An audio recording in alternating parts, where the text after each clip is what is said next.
What is the most valuable piece in chess? Probably the queen, but Nezhmetdinov has his own opinion about that. And now let's see one of his fantastic games, Nezhmetdinov against Chernikov. Nezhmetdinov with the white pieces start the game with e4, his opponent reply with c5, knight to f3, knight c6, d4, c takes d4, knight takes d4, g6, going for the dragon variation, knight to c3, bishop g7, bishop to e3, knight f6, bishop c4, sword castling, bishop to b3, putting the bishop in very stable position, knight g4, a tricky line here, and the idea behind it is that the queen is overloaded because the queen has to defend the d4 knight, and in the same time she should defend the g4 square as well. For that reason the tactic is okay, so white capture here on d4 and black recapture this knight on d4. We have queen h4 now, trying to create some attacking chances in the king side, queen to a5, and now short castling. And the final move before the diagram is bishop to f6. Now it's your turn, your queen is under attack, and the question here is what you are going to do. If you think that you should play something like bishop to g5, this is a bad idea because in that square on g5 black has two pieces. So what are you going to do? Your queen is under attack. And Nezhmetdinov here came up with a fantastic solution, a fantastic combination, and he sacrificed the queen for the bishop. This bishop is the most important piece because it is defending the dark squares around the enemy king. Not only that, after e takes f6, white would like to capture this knight, and then he can jump on d4 and he can create huge problems on f6 and against the enemy king. For that reason, in order to save that piece, black give this check first, or try to save it, knight to e2, and now we have knight takes e2. The idea behind it is that the knight cannot jump easily on d5, it requires more move. So we have e takes f6 and he went back, knight to c3. Guess what? His plan is to go here on f4, then to put the bishop on d4 and create some problems against f6. So we have rook to e8 and now knight to d5, defending tactically the e4 pawn. For example, if black dare to capture that pawn, then white is winning actually. They are winning more material. And the correct move is knight takes f6, double attack, and then we can capture the rook. So I'll add it in the notes. This is a winning continuation for white. So he played rook e6, and desperately he would like to defend on this point on f6. Now we have bishop to d4. White delayed a little bit in his original plan, but the plan is there, and these two pieces, the knight on d5 and the bishop on d4, are dominating the queen. These pieces are coordinated fantastically, and now they would like to capture on f6 and create huge problems. But what we can say about the queen, the black's queen? This queen doesn't do anything at all, right? So we have king to g7, he is trying to defend this pawn passively, it's better to keep that pawn and not to lose it. We have rook d1, put all the pieces in the center. Now we have d6, and now it's another diagram for you. The position is approximately equal, right? White have a strong initiative, definitely, but black is not lose the game yet. They are fighting. So here you should find another plan how to continue the game. What do you think? What is the next moves of white? It's white's turn. And he found another very strong move. He played rook to d3 with the idea to put the rook on f3, and eyeballing this pawn on f6, he would like to capture that pawn. So we have bishop to d7. Finally he is trying to develop the pieces, and he is threatening something like bishop to b5 because the rooks are in the same file, right, in the same diagonal. We have bishop f3 and bishop b5. And Nezhmetdinov doesn't care too much about his rook, he is caring about the initiative, and before do anything else he put the bishop here in a very safe square, attacking the queen and gain more time. We have queen to d8, and now maybe it could be another diagram, but this is a very difficult position. I'll show you the solution here, and he just captured f6. And now he has problems because he cannot just capture immediately here, because we have this double attack and we will win more material. Okay, but after knight takes f6, here black played this move bishop e2, and I have another variation. If he just capture here the rook, this is the idea. We can play here a check on g4. This is a check against the king thanks to this powerful bishop, and now king might go here on g8, and after that we can capture the rook, f takes e6, and now it's the final a cool diagram for you. It's white's turn. What are you going to do? And this is a beautiful checkmate, because all of white pieces, all remaining white pieces are coordinated very well and deliver the final checkmate. So let's go back and see something else. He played this one, rook e2. The idea is not to capture that passive rook on f1, but try to capture this active rook on f3.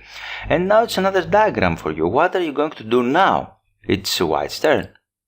And he found the best move. Nezhmetdinov played extremely well when you have the initiative, and he captured here on h7. This is a check from this bishop again, so the bishop from e2 cannot capture the rook, and now if the king dare to capture this rook on h7, then the knight on h7, then we can deliver a check with the rook on f7, and after king h6 try to run, we can capture the rook again, and you can see that white not only have material advantage here, but he is chasing the enemy king. For example, after that we can give a check on d7, king h6, and then we can give a check here, king h6, and capture the queen finally.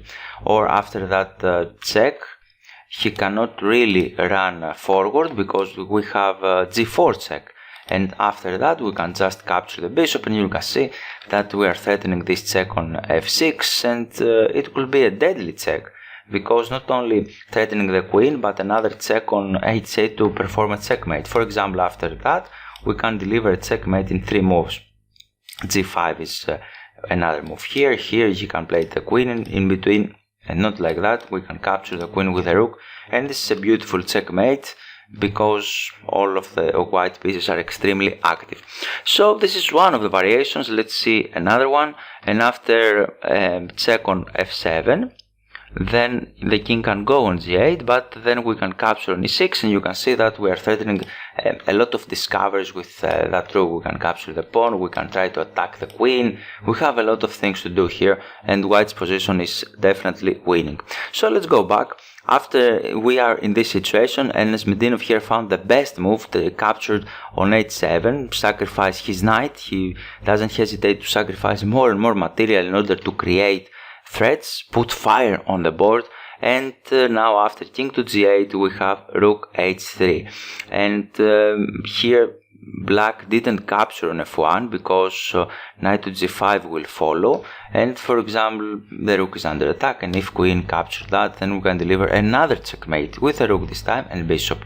Probably this is Greco checkmate if I'm not mistaken. In any case, and now in this desperate situation black decide to sacrifice the rook for this bishop on c3. This bishop on c3 is like a monster, because it creates a lot of pressure, controls a lot of dark squares, and it's very powerful.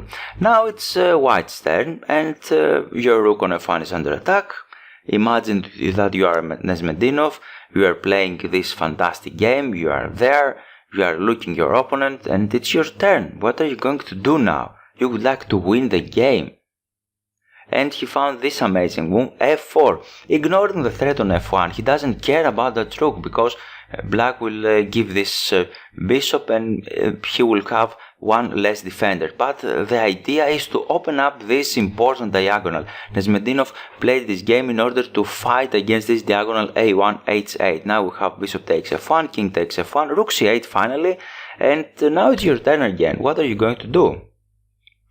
In order to find the move, you should recognize the threat. What is black's threat here?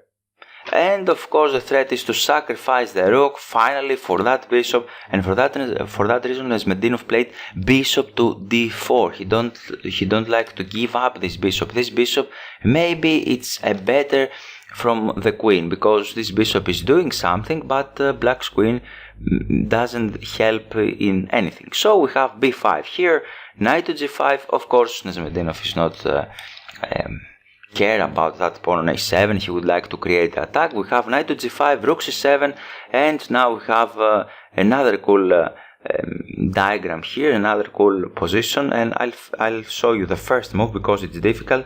He captured on f7, rook takes f7, and what was the idea behind it? Can you find it? And the idea behind is to give this powerful check on h8, an amazing check, steering the king to queen, and now what to do? Maybe the only move is to capture on h8, and now we have a check on f7. This is a family fork because all of black pieces are are in threat right now. So we have king h7, knight takes d8, rook takes c4 finally, and knight to c6. You can see that white pieces are fantastically coordinated. He captured here, and after king e2, black resign, and white can win this game very easily because he can stabilize his kingside position. He has pawn majority here. This pawn is under threat, and rook cannot do anything at all. So white won this amazing game. Let's see again the critical moments, and the first one is here. After bishop to f6, Nezhmetdinov decided to sacrifice his queen in order to destroy the dark squares and create problems on g7 and f6. The second moment is here when he put the rook on d3, and then he would like to put it on f3 in order to increase the pressure. The third moment is here that he sacrificed the knight. He doesn't hesitate to sacrifice more and more material in order to open lines and create problems. And this is important in order to keep the initiative. These are the critical moments, and we have some more moments here. He played f4 in order to open up that line, and here of course you should not give up this bishop. This is a prophylactic move, a very strong move to keep up the bishop, and the final combination is with this move, rook h8, an amazing move in order to create this family fork and win the game. I hope you enjoyed that video. It's amazing game, really, right?